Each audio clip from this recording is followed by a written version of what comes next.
오늘 저에게 주신 말씀은 이사야 1장 21절에서 31절의 말씀입니다. 이사야서 1장 21절에서 31절의 말씀입니다. 저와 여러분들이 합독하여서 함께 말씀을 읽어보도록 하겠습니다. 신실하던 성읍이 어찌하여 창기가 되었는고, 정의가 거기에 충만하였고 공의가 그 가운데에 거하였더니 이제는 살인자들 뿐이로다. 내 은은 찌꺼기가 되었고 내 포도주에는 물이 섞였도다.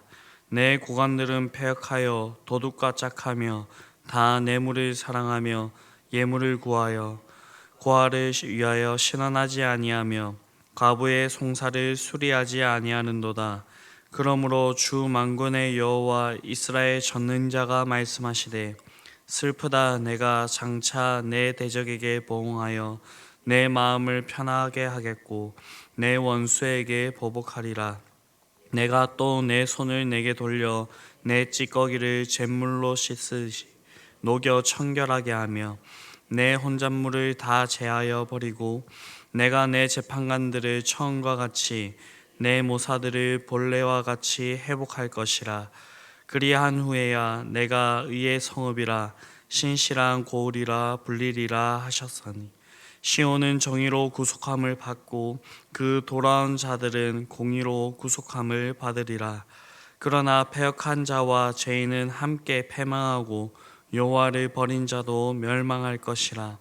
너희가 기뻐하던 상수리 나무로 말미암아 너희가 부끄러움을 당할 것이요, 너희가 택한 동산으로 말미암아 수치를 당할 것이며, 너희는 잎사귀 마른 상수리 나무 같을 것이요 물 없는 동산 같으리니, 강한 자는 사모라기 같고 그의 행위는 불티 같아서 함께 탈 것이나 끌 사람이 없으리라. 아멘. 네, 오늘 본문은 하나님께서 이스라엘 타락과 부패로 인한 그 탄식과 더불어 심판을 명하시고 계시고, 이 심판은 그저 심판으로 끝나는 것이 아니라 이들에게 징계가 되어서 이스라엘이 다시 하나님께로 돌아올 것이라는 그런 예언을 기록하고 있습니다. 오늘 본문에서 먼저는 하나님의 탄식이 나오고 있습니다. 21절에 의하면 원래 예루살렘은 신실한 성읍이요 정의와 공의가 그 가운데 거하였습니다. 그런데 현재는 창기가 되고 살인자들만 우글거리는 성으로 전락하고 말았다라고 그렇게 얘기를 하고 있습니다.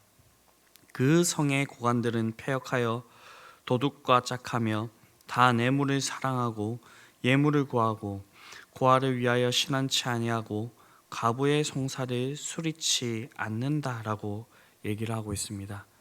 특별히 여기서 신실하던 성읍이 창기가 되었다라는 것은 예루살렘의 현재의 상태를 보여주고 있습니다. 이 신실과 창기는 완전히 대조되는 그런 말인데, 이 말들을 대조시킴으로 인하여서 예전에는 이 예루살렘이 그렇지 않았는데 지금은 이들의 상태가 아주 더럽고 불결한 상태가 되었다라는 것을 그렇게 얘기하고 있습니다. 예루살렘은 우리가 너무나도 잘 아시다시피 하나님의 임재의 상징인 성전이 세워진 곳이었습니다. 그래서 유다의 어느 성읍보다도 하나님께서 아주 특별히 대했던 그런 성읍이었습니다. 일시적이지만 그곳에는 하나님에 대한 온전한 예배가 드려졌고요, 그리고 하나님의 공의와 자비가 행해졌던 그런 곳입니다. 그러나 예루살렘은 완전히 변질되었습니다. 현재 예루살렘은 창기와 같이 전락되어서 그 순수함이라고는 찾아볼 수 없게 되었습니다. 22절의 표현대로 내 은은 찌꺼기가 되었고 내 포도주에는 물이 섞였도다 라는 말씀처럼 본래의 순수함을 상실하여 부패하였음을 이렇게 보여주고 있습니다. 그렇다면 이 하나님의 그 신실하였던 성읍 예루살렘이 왜 이렇게 변질되게 되었을까요? 여러 가지 이유가 있겠지만 오늘 본문에서 크게 드러나고 있는 한 가지의 이유는 바로 하나님께서 주신 것으로 인하여서 만족하지 못하고 자족하지 못하였다라는 것입니다. 하나님께서 주신 것으로 자족 못하고 만족하지 못한 사람은 반드시 타락하게 되어 있습니다. 왜냐하면 하나님께서 주신 것 외에 더 많은 것을 가지려고 하기 때문에 하나님께서 주어주신 그 길이 아니라 그 길을 벗어난 그 방법들을 선택하기 때문입니다. 고관들은 자기가 가진 것으로 만족하지 못하고 더 많은 것을 가지기 위하여 도적과 짝하고 다른 사람을 해하고 뇌물을 받았습니다. 또한 살해물을 받고도 공평하지 못한 그런 판결을 내렸습니다. 그들은 마치 창기와 같이 눈앞에 보이는 이익을 위하여서 자기의 그 직분과 그 정조를 헌신짝처럼 내버렸습니다. 이처럼 하나님께서 주신 것으로 만족하거나 자족하지 못하는 사람은 타락할 수밖에 없습니다. 이런 모습은 인간의 한계인 것 같습니다. 왜냐하면 첫사람 아담과 하와가 그렇게 했기 때문입니다. 그들은 하나님께서 허락하신 것으로 만족하지 못하였습니다. 하나님께서 그들에게 주어진 것이 부족하였기 때문일까요? 아닙니다. 하나님께서 그들에게 그 동산의 모든 것을 허락하여 주시고 단 한 가지를 금했습니다. 그것이 무엇이냐면 선악을 알게 하는 나무의 실과였습니다. 이 말은 모든 면에서 부족함 없이 하나님께서 그들에게 주었다는 것입니다. 그럼에도 불구하고 그들은 그것으로 만족하지 못하였고요. 결국에는 하나님 자리를 넘보게 되는 그런 아주 극악한 죄를 저지르게 되었습니다. 그들은 타락하게 되었고 하나님께서 주신 그 모든 것들을 빼앗기게 되었습니다. 그렇다면 우리가 끝까지 신실한 그런 모습으로 남으려고 한다면 우리는 어떻게 해야 되겠습니까? 하나님께서 우리에게 주어주신 것으로 인하여서 만족하고 자족하는 삶이 있어야 된다라는 것입니다. 현재 나에게 없는 것은 하나님께서 주시지 않은 것으로 인정해야 된다라는 것입니다.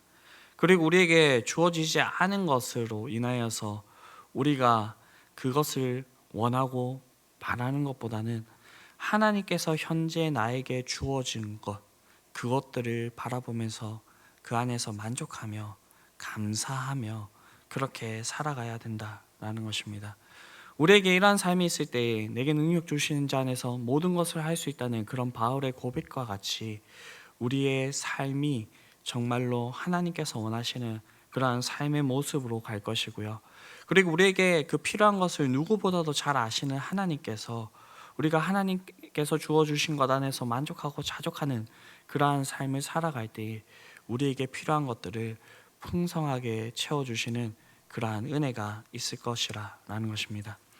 이러한 삶의 모습이 우리에게 풍성이 있게 되기를 간절히 바랍니다. 만약 우리가 이러한 하나님께서 주어주신 그 길을 벗어나고 하나님의 말씀을 따르지 않고 하나님을 배반하는 삶을 살아간다고 한다면 하나님께서는 반드시 우리의 대적이 되신다라고 말씀을 하고 있습니다. 24절을 보게 되면 그러므로 주 만군의 여호와 이스라엘 전능자가 말씀하시되 슬프다 내가 장차 내 대적에게 보응하여 내 마음을 편하게 하겠고 내 원수에게 보복하리라 라고 말씀하고 있습니다. 여기에서 보면 이사야 선지자는 하나님을 주 만군의 여호와 전능자라고 그렇게 부르고 있습니다. 성경에서 이같이 하나님을 표현하고 있는 것은 보통 하나님께서 자신의 대적과 공식적으로 전쟁을 시작할 때에 이러한 칭호를 사용하게 됩니다. 그렇다면 여기서 하나님께서 말씀하시는 하나님의 대적과 원수는 누구일까요? 당시 유다를 괴롭혔던 아수르일까요? 그 근처에서 항상 유다의 가시가 되었던 블레셋이었을까요? 에돔일까요? 아람일까요? 네, 이들이 아니다라고 오늘 본문은 분명하게 얘기하고 있습니다. 그렇다면 하나님의 대적이 누굴까라고 했을 때에 하나님께서 자신의 백성으로 택하시고 자신들 스스로도 하나님의 선민으로 자처하였던 유다입니다. 이 유다가 이렇게 된 것은 하나님의 말씀에 불순종하였고 하나님을 배반하였기 때문입니다. 그들은 하나님 대신에 우상을 숭배하였고요. 심지어는 하나님의 성전이 있는 그 제단을 헐어버리고요. 그곳에 우상의 제단을 쌓게 되는 그러한 일들도 자행하게 됩니다. 그렇게 본문에서 말씀하였듯이 하나님께서는 그들의 대적과 원수가 되시기로 그렇게 말씀하고 있는 것입니다. 이처럼 누구든지 죄를 품고 있으면 그가 누구이든 간에 하나님의 대적이 됩니다.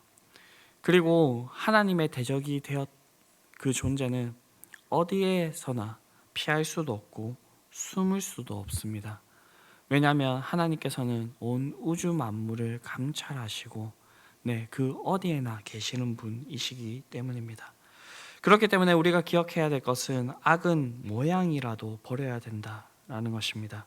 그리고 우리가 이 죄를 멀리하는 것에서 그치는 것이 아니라 의를 품고 선을 행함으로 하나님 편에 적극적으로 설 수 있는 자가 되어야 된다라는 것입니다.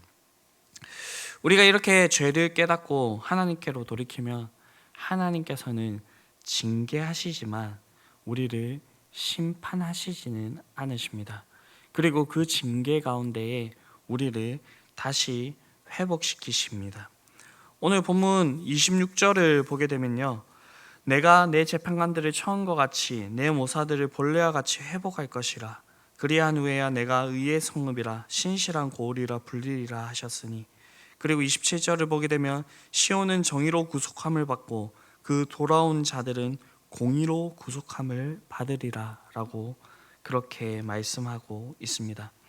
이것은 자신의 죄를 고백하고 하나님께로 돌이키면 하나님께서 그 모든 것들을 다시 회복해 하실 것이라 라는 것입니다.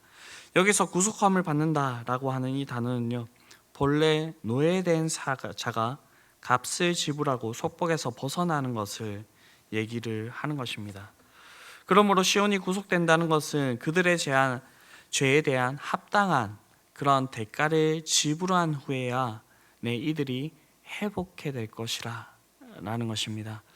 많은 그리스도인들이 착각하는 부분들이 여기에 있는데요, 우리가 죄를 짓고 하나님 앞에서만 그렇게 그 죄를 용서받으면 된다라고 생각하는 부분이 있습니다.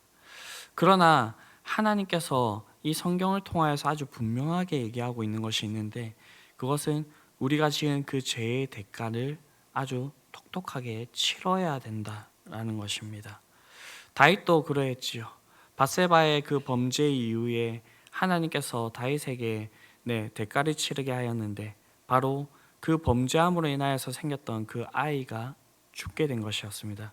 그때 다윗은 금식을 하면서 아주 간절한 마음으로 하나님께 나아갔지만 하나님께서는 그 아이를 거두어 가셨음을 볼 수가 있습니다. 이스라엘의 역사를 보아도 그렇습니다. 아스루가 유다를 침공하였을 때에 당시 유다는 그들의 죄로 말미암아 유다의 성읍들이 회파되었고 예루살렘마저도 함락될 위기에서 아주 큰 고통을 당한 후에야 회복될 수가 있었습니다. 그 후에 바벨론이 침공하였을 때에는 유다의 성읍은 물론 예루살렘마저도 함락당하여서 이 나라는 멸망당하고 백성들은 바벨론 포로로 붙잡혀가서 70년간이나 포로 생활을 한 후에 자신들의 죗값을 치른 후에 다시 회복될 수가 있었습니다. 결국 이 말씀은 시온이, 이 예루살렘이 하나님의 심판을 통하여서 그의 죗값을 치른 후에야 회복될 것이라 라는 말입니다. 그러나 우리가 우리의 죄로 인하여서 고통의 시간을 지난다고 하더라도 계속해서 그 죄의 자리에 있다가 멸망당하는 것보다는 하나님의 징계를 받지만 다시 회복될 수 있는 것이 얼마나 큰 은혜인지 모릅니다. 그러나 그것보다도 더 좋은 것이 있죠. 그것이 바로 이런 징계도 없이 우리가 하나님의 말씀에 순종하면서 하나님께서 우리에게 약속하신 그 복들을 받아 누리며 살아가는 것입니다. 그렇기 때문에 우리가 다시 한 번 더 기억해야 될 것은 악은 모양이라도 버리라 라고 하셨던 그 말씀을 기억하면서 우리가 정말 하나님 말씀 안에 살아갈 수 있도록 우리가 그 죄의 길에 들어서지 끊을 수 있도록 우리 자신을 살피면서 우리가 하나님의 길을 따라갈 수 있도록 그렇게 해야 된다라는 것입니다. 그런 일이 있기 위해서 우리에게 필요한 것이 무엇이냐면 우리의 유일한 길이 되는 그 예수 그리스도를 따라가는 그러한 삶을 살아가야 된다라는 것입니다. 우리에게 아무런 힘이 없기 때문에 우리가 이러한 삶을 살아갈 수 있도록 하나님께서는 성령을 우리에게 보내주셨고 그 성령을 따라서 우리가 그렇게 살아가도록 하셨습니다. 하나님께서 이런 징계의 말씀을 전하는 이유가 무엇이냐면 누구든지 이 징계에 들어서지 않고 하나님과 함께 행복함과 평안을 누리면서 그런 삶을 살아가라 라고 하는 그런 하나님의 마음이 이 속에 담겨져 있는 것입니다. 우리는 이러한 말씀을 반면교사 삼아서 우리의 삶이 죄의 길로 치우치지 않도록 그리고 하나님을 떠나지 않도록 하나님을 떠나서 우리가 하나님의 대적이 되지 않도록 우리 자신을 살피고 돌아보고 우리가 그 길로 가지 않기 위하여서 최선의 노력을 다해야 될 것입니다. 이러한 삶의 모습들이 우리의 삶 가운데 풍성이 있을 수 있게 되기를 간절히 바랍니다. 기도하시겠습니다.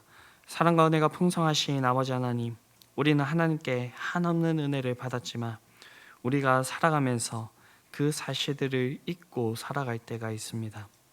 그리고 하나님께서 주신 그 복된 길들을 벗어날 때가 있습니다.